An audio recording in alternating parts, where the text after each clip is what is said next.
I made this recording previously, but I'm going to make a new one here. I want to show you the toolbars and it says a customized menu strip, customized the tool strip. Okay, and I have mine set up the way that I want it to be. This is very similar to as it was in CS6 because of the way I have it arranged. I have a few things changed a little bit, but basically it's like a CS6 toolbar. So I'll show you how I went about doing that. Here's one thing I have that I'm going to change. You notice that here I have select all and I have view all, and up there is select all and view all. I don't need that, so I'm going to rearrange this toolbar before I'm finished. You can see I also have all the names of all the icons, and I want to see that. And here is how we can go about setting that up. I'll just put my mouse cursor up here in this blank area, right click, and here I have the option of doing the customizing the menus in the toolbar. So, and I also have this clicked selected here with a check mark, show icon names. If you don't want that, you just right click and you turn that off, and they'll all go away. So if I click it back in there, they'll come back. So that's how you go about doing that. Now, as far as changing the menus or the tools, I can right click here and I can tell it I want to customize the menu, or just click on this one that says customize, or I can go over to view and tell it I want to customize the menu strip or customize the tool strip. So customize the menu strip.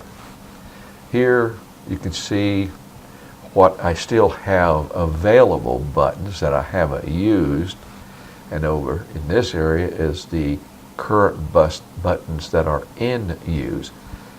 I don't, matter of fact, see, I said I did not want to have this in two places, select all and view all. So I have it there, select all and view all, and then I also have it down in this bar. So I don't need it in both places.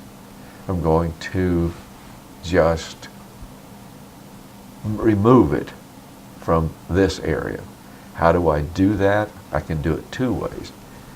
I can place my mouse cursor over it and hold it down and just drag it over to this place, and there it is.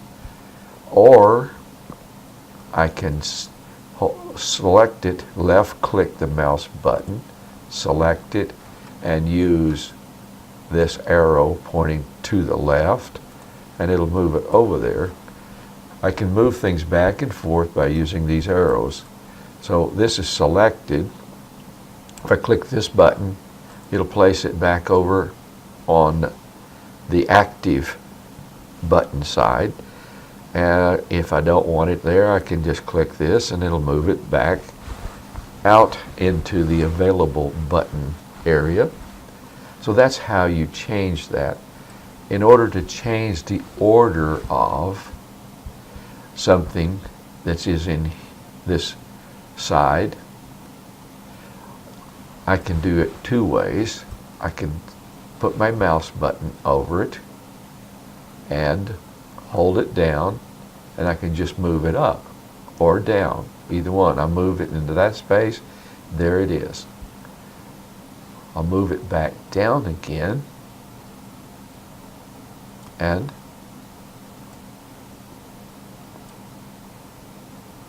come on down. Okay, there it is. It's down at that point, but I really want it right here where virtual stitch out is.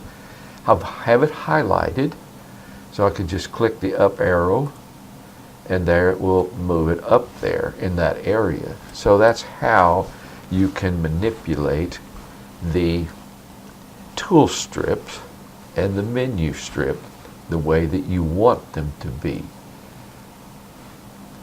So another idea is over here on the left you have preset like in CS6 or CS7. So I'm going to do, now that I have changed this, you see that still says it's up there, but if I use this layout,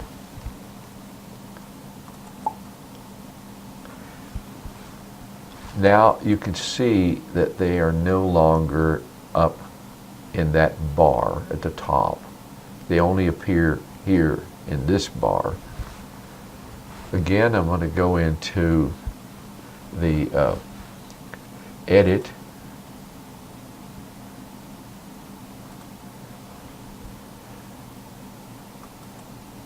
or the view here, not edit but view, and go again and look at the tool strip. Okay, this is what's available, this is what I have set up.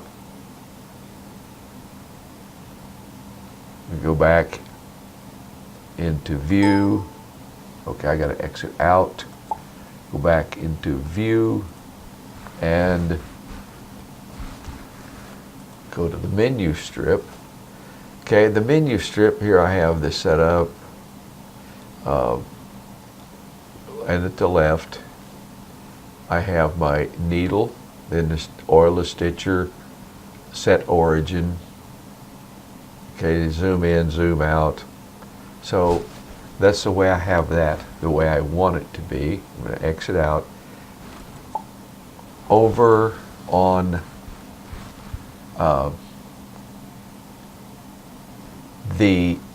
let me get back to view here.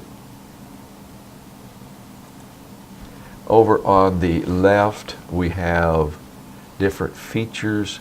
CS6, that's what would, if I selected that, made that, use this layout, that's what you would have for the current buttons. Here, CS7, this is what you would see. Go back, I'm going to exit, go back.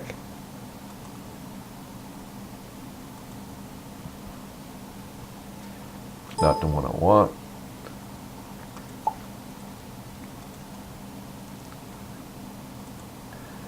Okay, here when I'm looking at the customize this strip here, which is, matter of fact, this one, you can see I have an option there of what I can select. CS6, CS7, basic mode, and it shows you what is selected for you and what is also still available. Design mode. In the design mode, see, it gives you these drawing tools where you can go in and design something on the screen and then save it. Here's your edge-to-edge mode, what has been pre-selected for you. Hand-guided mode, what is in there. Now, my strip that I have set up, I need to resave that. So after I have changed this layout and removed these from the right side and put them back on the left where I don't want them over here, I'm going to save this layout as my Glenn's CS7, and that will always be what comes up when I start Creative Studio. So I will type in the title here, save layout as preset, Just put it down.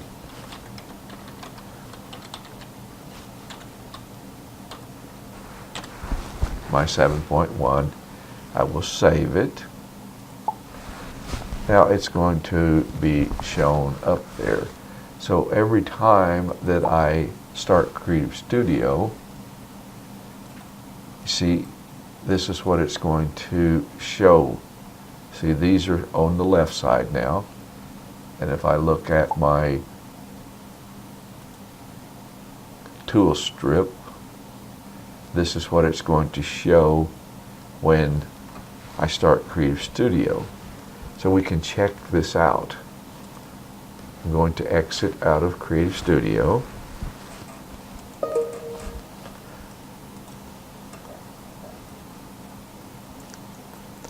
Now I will restart Creative Studio.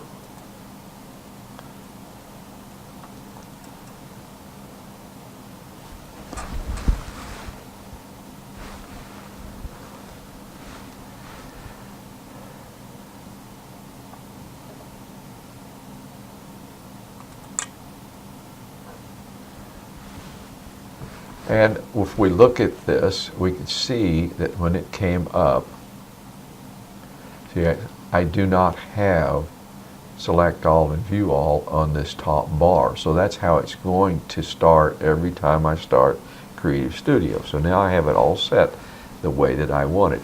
That's what you can do with your menu and your toolbars.